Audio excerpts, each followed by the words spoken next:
بسم الله الرحمن الرحيم.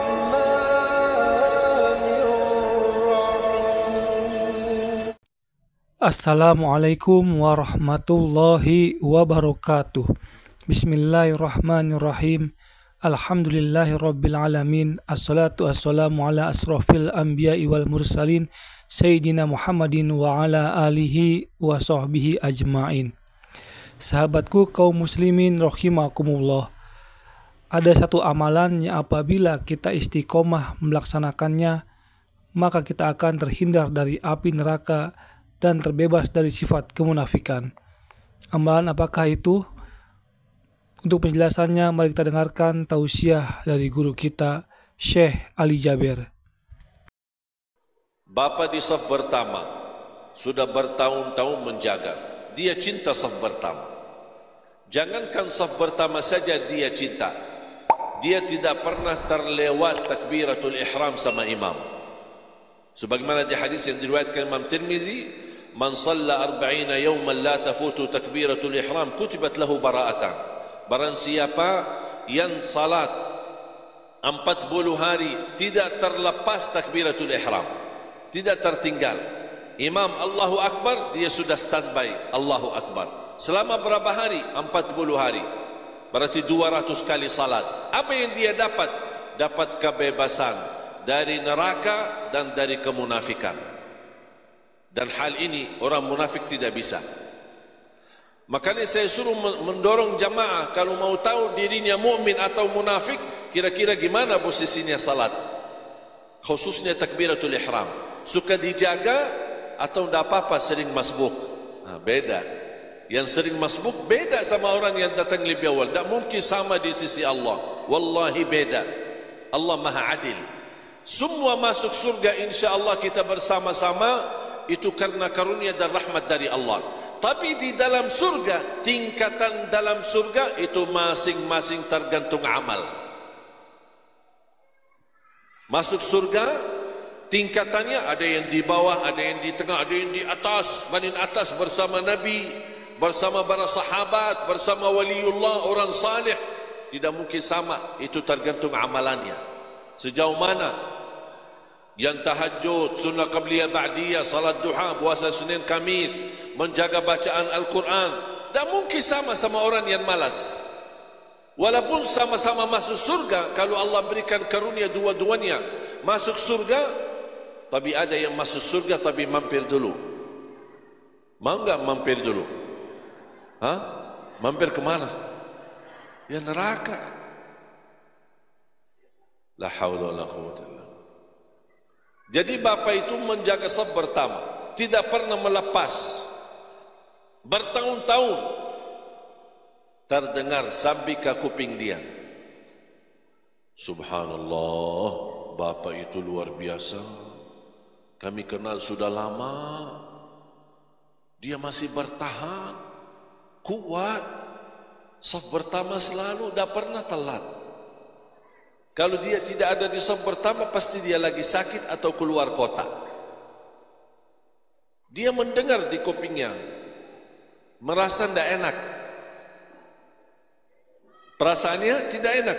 Mulai dipuji sama orang, lingkungan, jamaahnya masjid. Besok-besok, pas waktu salat dicari sama jemaah. Bapak di mana bapak? Kok tidak ada? Pas habis salam, selesai salat, lihat ke belakang, bapak ada di belakang.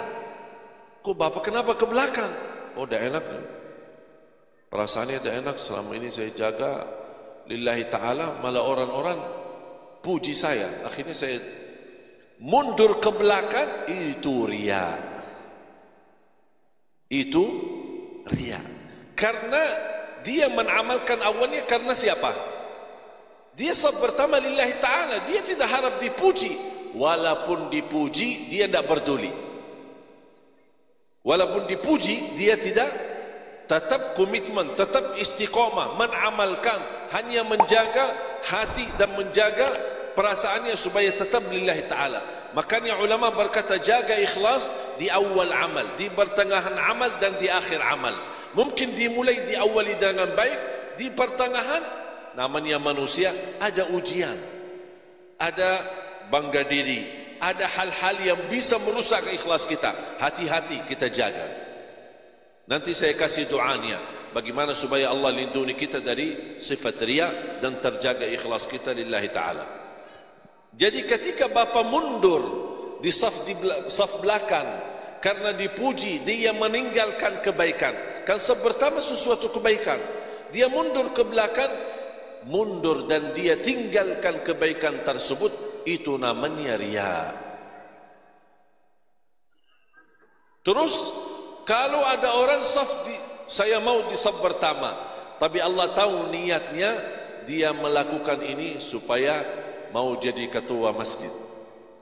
Anak mau lihat saya fantas jadi ini imam, saya fantas yang jadi di depan, karena saya alhamdulillah bertahun-tahun saya selalu di saf pertama. Nah, Allah tahu niatnya, kita kan dah tahu. Kita tidak boleh hukum orang niatnya, tapi saya hanya menjelaskan hukum. Karena dia dari awal niatnya beda, berarti dia melakukan karena manusia ingin dapat dudukan, ingin dapat dipuji. Berarti selama dia mengamalkan bukan riya lagi, tapi dia berbuatan syirik. Karena ibadah semestinya karena Allah, tapi dia jadikan ibadah karena manusia. Terus ikhlas apa? Selamat dari dua-duanya. Amalkan lillahi ta'ala dan dijaga istiqamah, itu aja. Bukan karena manusia, dan saya tidak mau tinggalkan kebaikan karena manusia. Kalau bahasa sederhana, orang yang ikhlas sama saja di hatinya, dipuji, tidak dipuji, disukai, disenangi, tidak disenangi, tidak dihina, dicaci maki, sama aja. Kalau dia dipuji,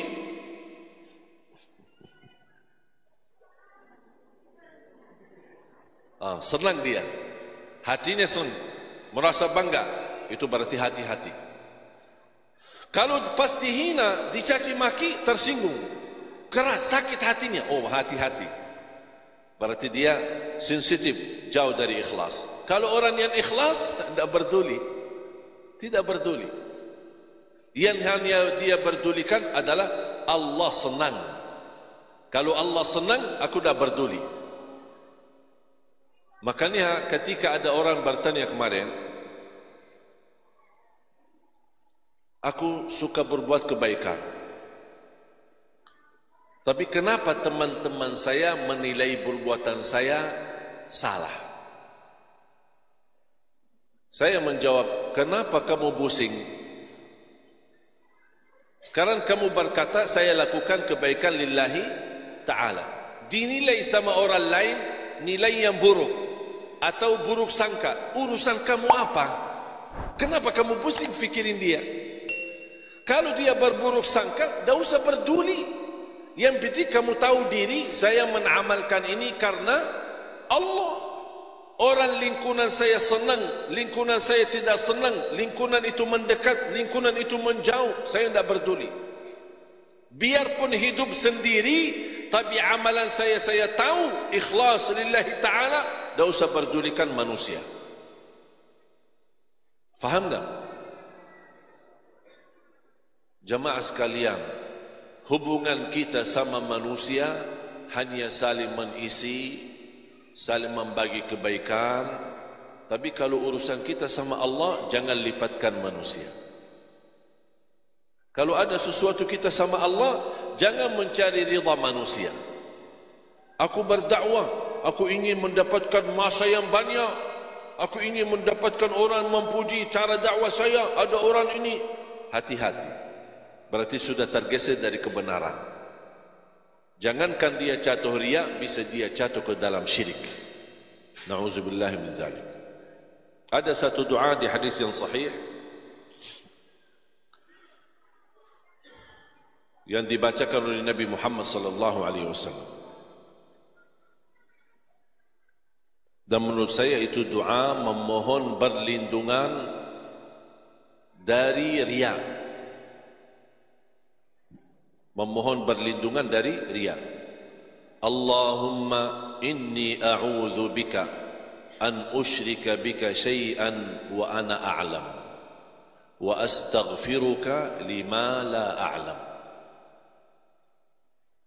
Allahumma, coba sama-sama. Allahumma inni a'udzu bika an usyrika bika syai'an wa ana a'lam wa astaghfiruka lima la a'lam. Ya Allah, aku berlindung kepadamu dari segala perbuatan syirik yang saya tahu, dan aku istighfar dan memohon ampun dari perbuatan yang saya tidak tahu. Yang dimaksud apa? Berlindung kepada Allah dari perbuatan yang bisa menjatuhkan saya dengan sengaja kepada syirik, atau bisa menjatuhkan saya tidak sengaja dengan syirik. Aku berlindung kepada Allah dari perbuatan syirik yang sengaja atau tidak sengaja. Apalagi hal-hal yang tidak sengaja. Kalau yang sengaja, insyaAllah kita memohon berlindungan, dan insyaAllah kita orang mukmin tidak mau sengaja-sengaja dengan sungguh-sungguh kita melakukan syirik. Tidak ada orang mukmin sengaja melakukan syirik, tapi kita memohon perlindungan. Tapi yang sering terjadi adalah sering kita jatuh dalam syirik, jatuh dalam riya, tapi kita tidak tahu, tidak sadar itu riya, kita tidak sadar itu syirik.